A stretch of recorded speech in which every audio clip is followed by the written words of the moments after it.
இது உங்களுக்கான பாரம்பரிய உணவுகள். இப்பொழுது மதுராந்தகம் அருகில் Anicham best coffee ABC, Chennai Tiruchi தேசிய நெடுஞ்சாலை, மேட்டுப்பாளையம், மதுராந்தகம். அசல் சுவை அதே சுவை. இப்பொழுது அனிச்சம் பெஸ்ட் காஃபியில். மகளிர் தினம் ஒரு ஆண் மகன் படித்தால் அது அவனுக்கு பயன்படும். ஆனால் ஒரு பெண் மகள் படித்தால் அது அந்த தலைமுறைக்கு பயன்படும் என்று சொன்னார்கள். ஆகவே பெண்கள் இந்த நாட்டினுடைய கண்கள் என்று சொன்னால் அந்த பெண்களை கொண்டாட வேண்டும் என்பதிலே ரெண்டு கருத்து கிடையாது. எல்லாவற்றுக்கும் பெண் தெய்வத்தை வைத்த நாடு இது. கல்விக்கா சரஸ்வதி, செல்வத்துக்கா லட்சுமி, வீரமா துர்க்கை என்று வைத்த நாடு இந்த நாடு.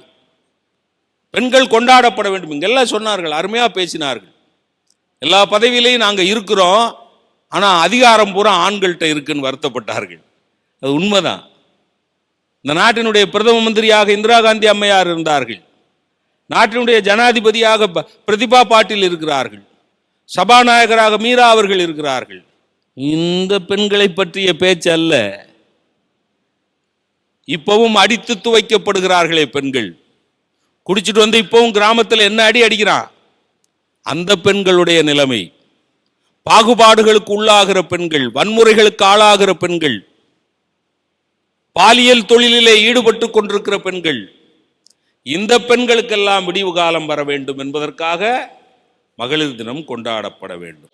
தொழிலாளிகள், பாரதியார் பாடினார், தொழிலாளிகளை பிரம்மதேவன் என்று சொன்னார். இரும்பை காய்ச்சி உருக்கிடுவீரே, எந்திரங்கள் வகுத்திடுவீரே, கரும்பை சாறு பிழிந்திடுவீரே, கடலில் மூழ்கி நன் முத்தெடுப்பீரே, அரும்பும் வியர்வை உதிர்த்து புவி மேல் 1000 தொழில் செய்திடுவீரே, பிரம்மதேவன் கலை இங்கு நீரே, பெரும்புகழ் நுமக்கே இசைக்கின்றேன். நாம் பாரு, பிரம்மாக்கள் செய்யும் தொழிலே தெய்வம் என்பதை ஒத்துக்கொண்டீர்கள் என்று சொன்னால் தொழிலாளிகள் தினம் என்பது தொழிலாளிகள் தினம் அல்ல, தெய்வங்களின் தினம். தொழிலாளிகள் தினத்தில் எடுக்க வேண்டிய சங்கற்பம், எடுக்க வேண்டிய சபதம் என்ன தெரியுமா? வசதி படைத்த தொழிலாளிகளை பற்றிய கவலை அல்ல, அம்பானியை பற்றி கவலை இல்லை, அல்லது தொழில் செய்து உழைத்து முன்னேறியவர்களை பற்றி கவலை இல்லை.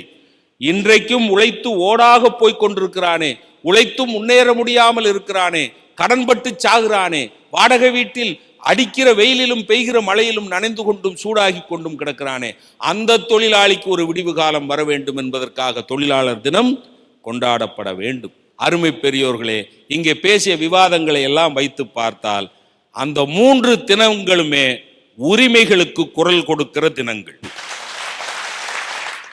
மகளிர் தினமாகட்டும், மகளிருக்கான உரிமைகளுக்கு குரல் கொடுக்கிறார்கள். குழந்தைகள் தினமாகட்டும், குழந்தைகளுடைய உரிமைகளுக்காக குரல். தொழிலாளிகள் தினமாகட்டும், தொழிலாளிகளுடைய உரிமைகளுக்காக குரல் கொடுக்கிறார்கள். அப்ப உரிமைகளுக்காக குரல் கொடுக்கக்கூடிய தினங்கள் மற்ற 3 தினங்களும். இந்த உரிமைகளுக்கான குரலை எப்பொழுது கொடுக்க முடியும்? அடிமை நாட்டில் கொடுக்க முடியுமா?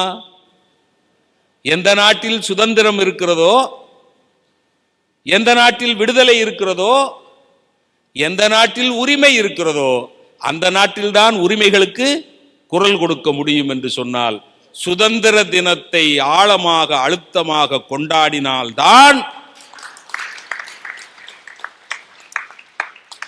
சுதந்திர தினத்தை எப்படி கொண்டாடணும் நான் சொல்றேன். ஆகஸ்ட் 15 ஒவ்வொரு இந்தியனுடைய வீட்டிலையும் இனிப்பு செய்யுங்கள்.